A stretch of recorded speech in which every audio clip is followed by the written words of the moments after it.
Do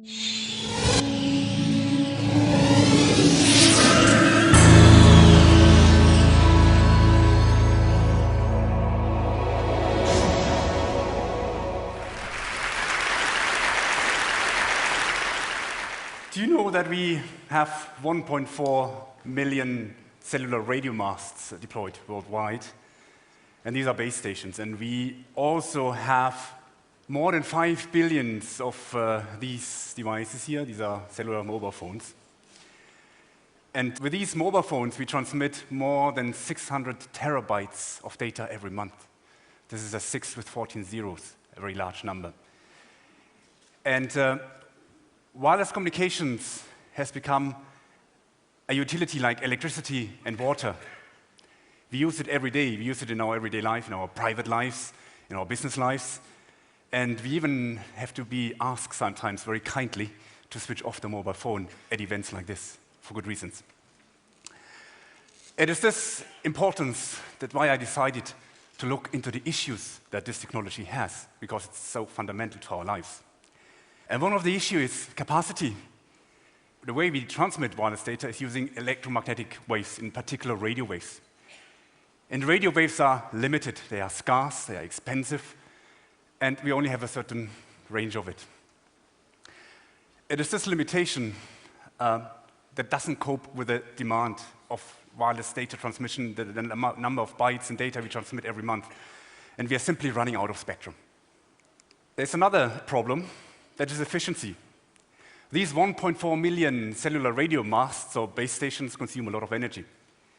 And mind you, most of the energy is not used to transmit the radio waves. It is used to cool the base stations. And the efficiency of such a base station is only at about 5%. And that creates a big problem. Then there's another issue that you're all aware of.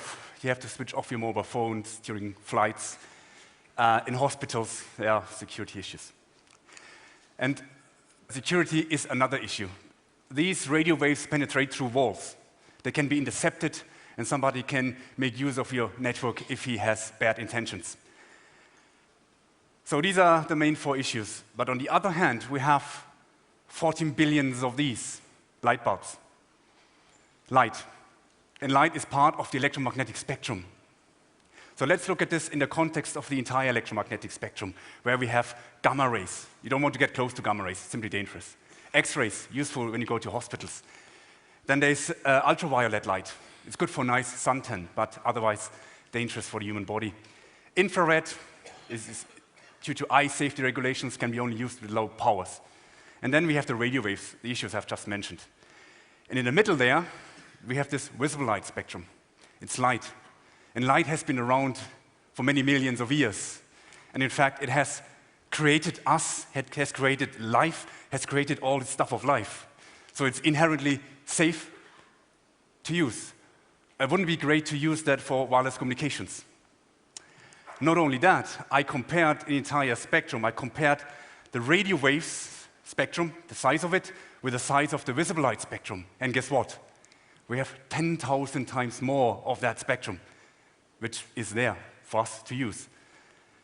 So not only that we have this huge amount of spectrum, let's compare that with the number I've just mentioned. We have 1.4 million expensively deployed, inefficient radio cellular base stations. And multiply that by 10,000, then you end up at 14 billion. And 14 billion are the number of light bulbs installed already. So we have the infrastructure there. Look at the ceiling. You see all these light bulbs. Go to the main floor, you see these light bulbs. Can we use them for communications? And yes, what do we need to do? And there's one thing we need to do is we have to replace these inefficient incandescent light bulbs and fluorescent lights by these new technology of LED light bulbs. An LED is a semiconductor, it's an electronic device, and it has a very, very nice and cute property. Its intensity can be modulated at very high speeds, and it can be switched off at very high speeds. And this is a fundamental, basic property that we exploit with our technology. So let's show how we do that. Let's go to the closest neighbor to the visible light spectrum, go to remote controls. You all know the remote controls have an infrared LED. Basically, you switch on the LED, and when it's off, you switch it off, and it creates a simple low-speed data stream in 10,000 bits per second, 20,000 bits per second, not usable for a YouTube video. What we have done is we have developed a technology with which we can, first of all, replace the remote control by a light bulb. We transmit with our technology not only a single data stream, we transmit thousands of data streams in parallel at even higher speeds. And the technology we have developed, it's called SIM-OFDM and spatial modulation. These are the only technical terms. I'm not going into details, but this is how we enabled that light source to transmit data. You will say, okay, it is nice. It's a slide created in 10 minutes. But not only that.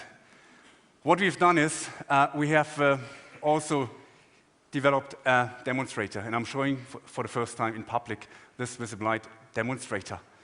And what we have here is an ordinary desk lamp. We fitted in an LED light bulb worth $3 US, put in our signal processing technology. And then what we have here is a little hole, and the light goes through that hole. There's a receiver. The receiver will convert these little subtle changes in the amplitude that we create there into an electrical signal. And the signal is then converted back to a high-speed data stream. In the future, we hope that we can integrate this little hole into these smartphones. And not only integrate a photo detector here, but maybe use the camera inside. So what happens when I switch on that light? As you would expect, it's a light, a desk lamp. You could put your book beneath and could read. It's illuminating the space. But at the same time, you see this video coming up here. And this is a video, high-definition video, that is transmitted through that light beam. You're all critical. You say, ha, ha, ha, this is a smart academic doing a little bit of tricks here. But let me do this.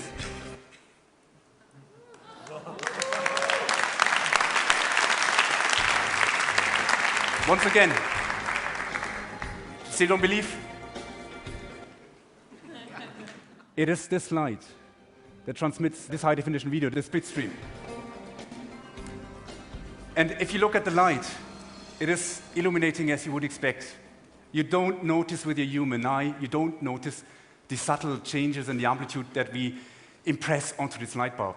It's serving the purpose of illumination, but at the same time, we are able to transmit this data. And you see even light from the ceiling comes down here into the receiver.